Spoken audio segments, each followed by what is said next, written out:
Gentlemen, how we doing?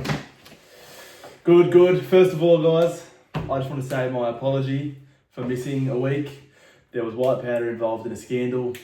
Look, we'll comment no further. But I'm sorry to say. Without an attorney. There has been a lot of fan backlash for the delay of this episode. All we can say is from the bottom of our hearts, we're sorry. But as Daniel mentioned, no further comments will be made on the allegations. No further comments. No.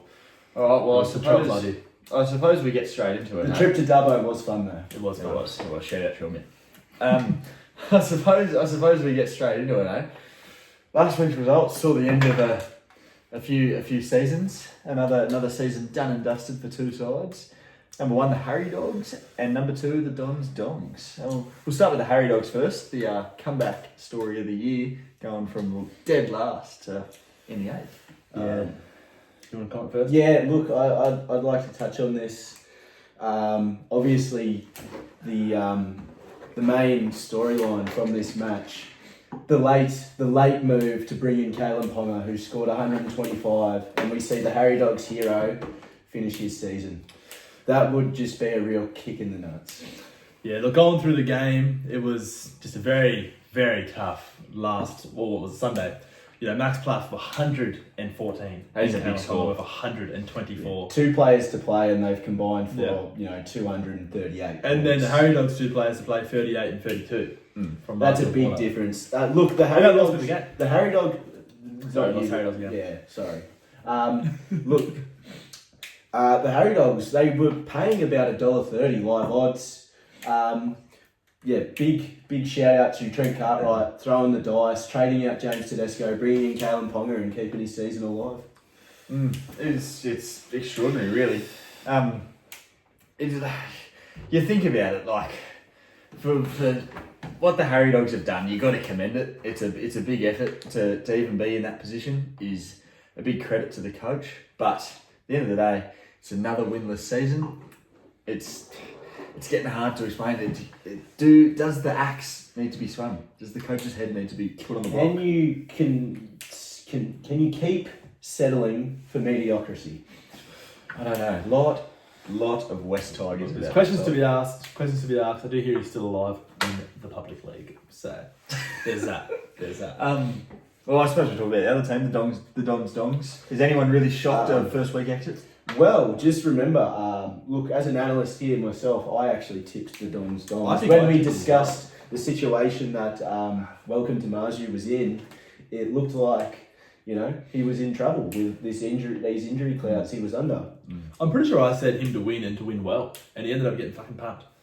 You were actually the only analyst to pick Bo off the top of my head. You predicted him on updates. Look, I did, and I was wrong. So I will still claim the point for getting the prediction right. At the end of the day, you can't be relying on a coach that is not in the country. And look, it was just the Kalen Ponga show here as well. Yeah, it's not Captain much. Ponga, 248 for Ponga as the captain score. So. Yeah, really. Just as we're looking through the team list here, and I want to touch on this because it actually involves both of our recently eliminated coaches. Reid Marnie. Reid Marnie delivered a 23 season on the line for the Dons Dongs and the Harry Dogs, both owners, and he didn't deliver when he had to. I believe you are close with the coach of the Harry Dogs. Do you know what the feeling around Reid Marnie is in that camp? Oh, he's the most hated man in the world, and I hear there's a hitman out for him. He's a fucking dog, he's a little midget, and he's a cocksucker. So, I'm just trying to analyse, off the top of my head, the Harry Dogs, I think, purchased Reid Marnie for $620,000 and came in and averaged about 31 points. So, the Harry Dogs purchased Reid Marnie round 20 against the Cowboys. He was 620k at the time, then he went for a 25, 39, 41, 23 season over. That is a poor. And I believe Reid Marnie's injured. Off the back of a 93 and a 62 prior to that as well. Off the back of many good scores. Anyways, let's not touch on that. That is tough. Well, I suppose that brings us into the news. Sorry, I don't know if we forgot to add this to the run sheet. We probably should cover the other two games. Probably. Yeah.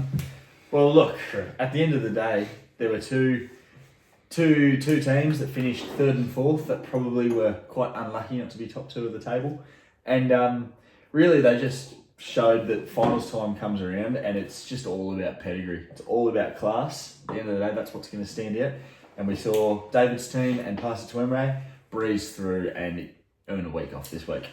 I don't know if David's team was breezy. He was actually he was did. also nearly a victim of the Kalen Ponga show. He I was, actually spoke to the coach of David's team, and this is a direct quote. That was the most nervous 20 minutes of football I've ever watched. The final 20 minutes. He was nearly run down with a large lead. Interesting. That's what KP does. Well, yeah. Look, it was Not much to really say. no. Like Good win. I'm reading the team list now, and it was a solid win. There were no real people bottoming out. The big for nothing in a do or die match. Stefano coming up. Tuya, come on in. Coming up with a 35. That's probably exactly what you. He got pretty lucky. Sean Lane got 85. I didn't even realise that. That's ridiculous. But yeah, good win.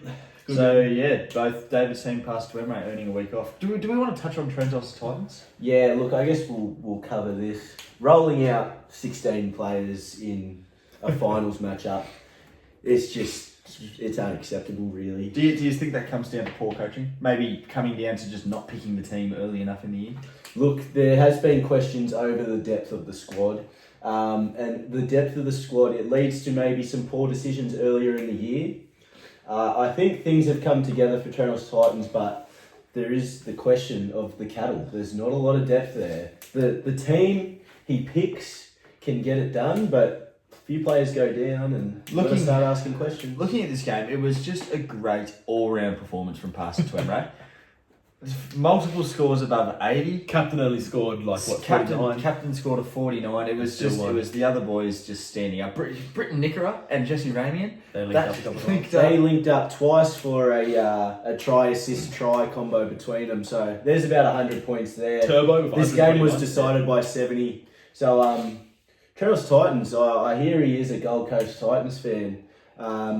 Fuck, the Titans were disappointing, and I bet he had a really tough time watching Nickera and Jesse Ramian. I bet he would have. And to make it even tougher, he would have had to look at that fucking idiot Phil Zami running around the field, getting hooked. Yes, Getting hooked. Yes, the Did he get hooked? Got hooked. the pod did not fire, but You he know- gets a chance to run it back. You know you're in for a tough finals run when your pick of the finals, gets hooked. Hooked, bad. dragged off the field. Dragged. By his ear. By his ear. Well, yeah, that's the whole. That's the whole. That is finals week one. So So- we say goodbye to two teams. Two teams earn a week off, and 4 teams are fighting it out for survival. So yeah. Alright, well, seeing as though we are filming this on a Friday, we do have some news already this week regarding probably the biggest news of the year, like in regards You to say so. finals. Nathan Cleary going down with a bung shoulder. Gone for season. Supercoach season. Yeah, so you won't see him return in Supercoach this year. Definitely not. What does that do to team? How does every team in the finals have him? You'd have Welcome to to say so. Marju does not own Nathan Oh Cleary. yeah, he doesn't. Does the Oakland A's own Nathan Cleary? He does. So, Welcome to Marju is the only non-owner. He was also a non-Payne Haas owner. More fucking luck. Yeah, that's ridiculous. that is. So yeah, I guess the first thing you talk about is who do you trade him to? Because you have to trade him to someone. You do, 950k. you do. So Sam Walker, first option. I Sam think is probably Walker. the best option. However, Sam Walker in that game, rather disappointing. Goal kicking off, he only finished with a 51 That's in pretty shit. a 38 point game. That's actually pretty bad. I didn't realise. So, look, I'd like to actually touch on this. I've given this deep consideration. Look, if you're running 2 gun halves, you have another gun half back there, maybe a Jerome Hughes is the most likely candidate. Do you nuff Cleary and spend the coin elsewhere? Well, it really because there's depends no ideal straight swap at halfback. It just depends on how many trades you got. But do you have 2 trades to burn is the question. I know someone that does. And I too know someone who doesn't, but someone who does. David's team. He's got the depth for it. He's He got does, the he does. trade capital for it. But he already. Does he have Sam Walker? Well, I don't think it's all doom and gloom. I think you can trade Cleary. I isn't that poor team. Look, we were analysing this in the green room before. Obviously, you got Sam Walker. Now you can go down to DCE. DCE has a great run, scored a 70 today. He's got a run coming up of obviously New Zealand's Navy. He's got the Tigers next week, followed up by the Bulldogs. I know the Bulldogs have been a good defensive team, That's but a real rivalry game, though. But you look at his previous scores last year, round 26, a 146 against the Bulldogs, That's a different Bulldogs. Yeah, that was the worst defensive a team. one last a year, 119. We look at if we go to career stats, have a look down at his average points. Averages a 60 with a high score of 148. That I'm looking at the wrong team. Averages an 83 against the Bulldogs. Well, I'm going to come out on a limb here and say we've cleared out Luai. Well, you know how good he's been in halfback. Look, that's a potential pod. Yeah. It is So, a potential pod. and at halfback, I believe this is part of the run. 73, 124, 102, 130 was his 4-game streak at halfback. So that's pretty good. That is very good. That's pretty good. You do still have Matt Burton, of course, as well. I think Luai's the option. Is Burton available at half? Matt Burton is available at halfback. I think Jerome Luai is the premium option at Yeah, halfback. I want to go out on a limb here. I want to test the waters. Could you go out and put your balls on the line and go for a Ben Hunt? Could you bring in Ben Hunt? I'd like to bring up the Dragons run. They play the Titans this week, so obviously you won't get him in now. Then they go into the Sharks, who have been a leaky side. The Dragons fighting for the 8, and of course the arguably the worst team in the comp, the Parramatta Eels, in the grand final. Could Ben Hunt step up? It's a very risky play. He doesn't have that goal-kicking base behind him. Look, He is leading the comp in try assists. he is. It would take a lot of confidence to make that pick, but you've got to consider these kinds of options. These are the players that win you the games. I think Luai's the option, personally. Well, That's what I'd do. Yeah, sure. Not that it really matters because I'm out. Well, Harry Banks is out. So that's I think our analyst is still recovering from last weekend. He's getting confused. Yeah. So we did have Dom Young tonight too, leaving the field early. Ice on the hammy again. The commentary team said it was just precautionary. There was no reported pain or tightness. But They did. that could be lies. Yeah, could be fibs. Could they just look to give him a week off? He scored a hat-trick tonight. The Roosters aren't under any real pressure to remain top 4. Yeah. Could they just give him a week off? Precautionary. I think no one has Dom Young anymore, though, right? Either way. Pass it to Emre Pass it to Bell Emre. and David's team. Yeah. Pass it to Emre, a very happy owner of Dom Young. A 127 tonight. Did he? 127. Yep. Obviously pre-updates too, so I'll probably update. Oh, yeah, Dave has him as well. So yeah. So yeah, that's probably it. The other news I would like to touch on If I'm gonna say is a close friend of the show. Close friend of the show, dear listener. Wayne Bradley. Getting the Facebook hat. What do we think about that? Look, I've just judging off the message. I get a lot of fan mail, but I received a message from Wayne Bradley, and I look to this. He might have something worthwhile to say, and to hear him apologise for interrupting you and say I'm opening a clothes store. I don't think anyone's falling for that shit. No. The scheme does not sound very sophisticated to me. No. But questions need to be raised. How did he fall for it in the first place? Exactly. Now, that's not Supercoach related, but that's just fucking funny. Yeah, he needs to put his kinks to the side on the Facebook application. He does. Well, I suppose we have a look at this week's matchups, how we're shaping up. Just another quick question. Has he been spending time on Norm Armstrong's computer? Yeah, I cannot rule that out. I think that's a very real possibility. I think him and Norm have been getting up to some funny business late night, maybe over Zoom. So, looking at this week's matchups, you like that one, didn't you? Looking at this week's matchups, I have two games that are quite close. Yeah, obviously this is an interesting position and first for the show, being able to comment on live games. Now, this will not happen in the future because we will be more professional and cover this post-Sunday lockout. Yeah. Now, we do have an absolutely scintillating matchup between Welcome to Marju and Trentos Titans. And boy, there is a lot to unwrap. So, with an entire weekend of footy to play, both teams have only got three players left. Three unique players. Three unique players left across 2 days. There's 29 points in it. So we've got, let's start with Welcome to Marju first. Max Plath, Jaden Campbell, Greg Marju. That's a pretty a big ceiling there, but also a very low floor. Each of those players, is a very low floor. each of those players can. I mean, Max Plath has a pretty good base, and will no doubt reach. His floor is certainly not as low At least as everybody 50. but Yeah. At least. Jaden Campbell, think so. Jaden Campbell has a sub 20 in him, and Greg Marju, he has a negative score. He in can him, I be a think. real passenger, can't he? Look, Yeah. another pressing topic from this game, which I feel like must be discussed.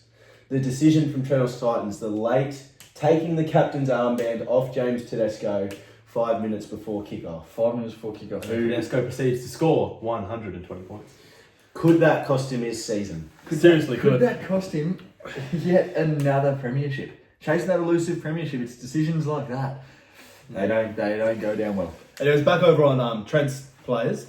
Phil Sami, Cale Iro, Dane Gagai. Also a very low floor there, I'd say. I No, disagree. the floor's actually quite high. The floor Phil is Sami can do a 20. Phil Sami has averaged 41 in base. Against the recently. Dragons, yeah, I guess so. the floor is much higher on this side. However, the ceiling is nowhere near as high. We all know Yeah. Kara Iro loves a 55, and despite these attacking stats in recent weeks, yet to crack the ton. Yeah. Dane Gagai, who again has an awesome base on him, but absolutely needs a try to ton up.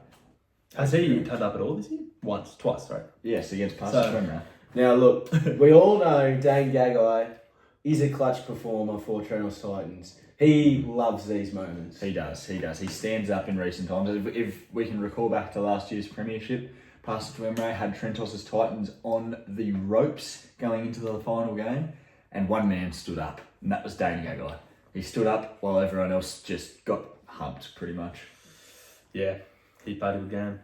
But look, it's a lot of pressure on Phil Sami to turn around the poor debut from last It week. is a poor debut. Do you see Phil Sami in the side in the future? You think after this performance, or you think he's got a bit of Stefano Uto Ikamano about him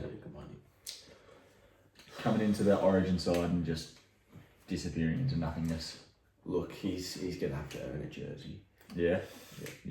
I Is feel like there- it'll take a lot after last Is there an execution on the horizon if he scores another 30 and gets hooked? Don't forget that. Look, you'd have to ask Trenos. week. Well, last week he did get hooked. Um, That is much worth noting. Yeah. Well, Anyways. AJ Brimson lingering on the bench. Oh, that's concerning. that is very. That's concerning. very. If he plays shit, he's off. Anyways, we'll see what happens. When is it? Is it tomorrow or Sunday? That game? That game is 2:00 Sunday. Of course, it's Titans game. So also, and the Knights game is the last game. So it's really coming down to Sunday in that matchup. So no game Saturday. Max Dolphins. Plath. Yeah, Max Plath. yeah. And he fucked the Harry Dogs last week. Just like saying. Over to the other matchup, the Oakland A's versus the Cardi Party. I think this is the danger matchup at the moment. Connor Watson. Connor Watson fucked the Cardi Party. Concussion. Oh, out next week. Wiramu Greg. I know you're a listener. You're a fuckwit. I hate Wiramu Greg. Fat Khabib, we call him. I hate- He looks like Fat Khabib. I hate Wiramu Greg. If I you're can't- listening, Wiramu Greg, I hate you. I can't wait to see you in the Super League. You fucking loser. Or the Tuggeranong Bushrangers. That is also a possibility. I reckon he's not even that. Bundle or Tigers, maybe. Anyways. But it's playing NRL. So look at this yeah. matchup. We've got the Cardi Party coming out with a monster score to start. 733 across the first two nights. That includes a Connor Watson 10. It's a very That's impressive. Connor Watson 10 is As his huge. captain. He does have the captain, which Yeah, is they Teddy. both have Teddy. Oh, they both captain today. So he's a player in hand and he's up, what's that, 42. So That is a great position to be in, but just remember the Cardi, it was the reverse for the Cardi Party last week. He was back against the wall. The Harry Dogs were in this position and was run down. I look at this matchup now, and I am very confident in the Cardi Party. Me I think that is a lot of unique firepower. I think Fafita and Ponga is massive. Mhm. So you got Preston, Fafita, Iro, Ponga. That's slapped. That is a lot of firepower versus Josh Curran. Viliami Kickout. Appy Coruscant. Jaden Campbell. That's a bit Keep funny. going That's a bit down. funny. Now, what needs to be mentioned here? The Oakland A's. What is going on in the coach's head? He's got Ponga on the bench. He has left out Kalen Ponga from his squad. Kalen Ponga is not made the 17 this week. Kalen Ponga has been sent on. He's running water for the Oakland A's. This Greg week. Marju also riding the pine, which is a little bit more understandable, but Kalen Ponga riding the pine. Also, there was Isaac Tungo on the bench, which I understand guess was it's a tough matchup against the Storm, but that's still. I'd be looking at playing I don't know. I'd be looking at chucking the reserve on Isaac Tungo over like a kick out. Yeah.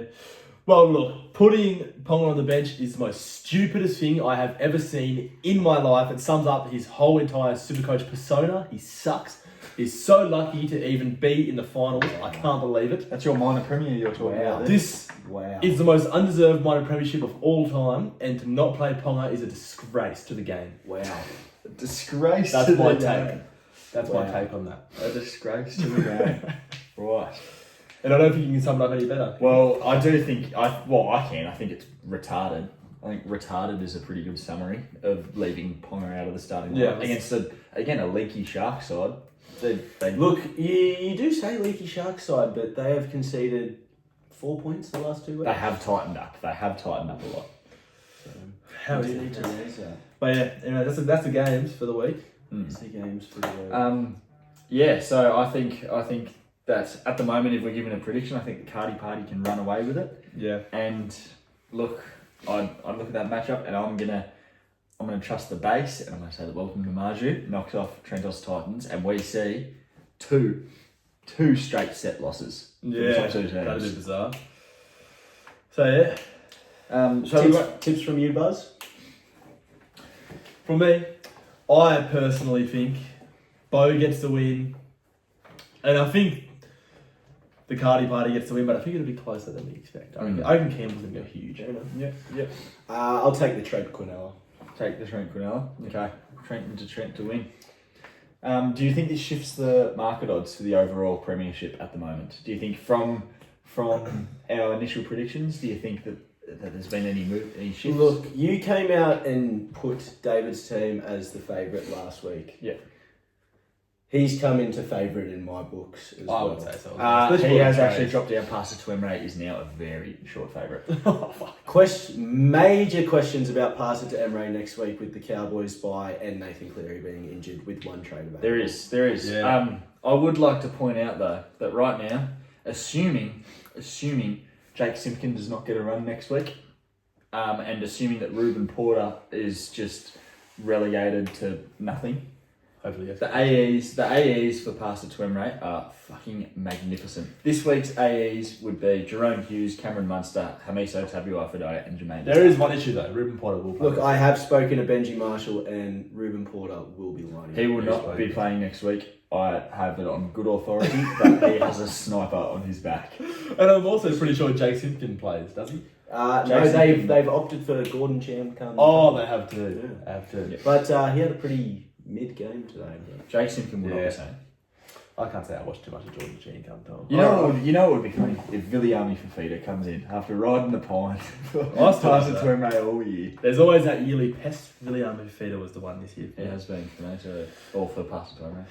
Nice. Well, so I guess we probably wrap it up there. I guess you're wondering what this Oh yeah, the black box. box is here. I Hey? forgot they even talked about it. Yeah. Look, Emre, I think you deserve to reveal this. Well, mate, I've actually got a surprise for you guys too. I've actually got the coach of Pastor Twemray just around the corner here, Oh, and I would like to present what is inside this box to him. So let me just go grab.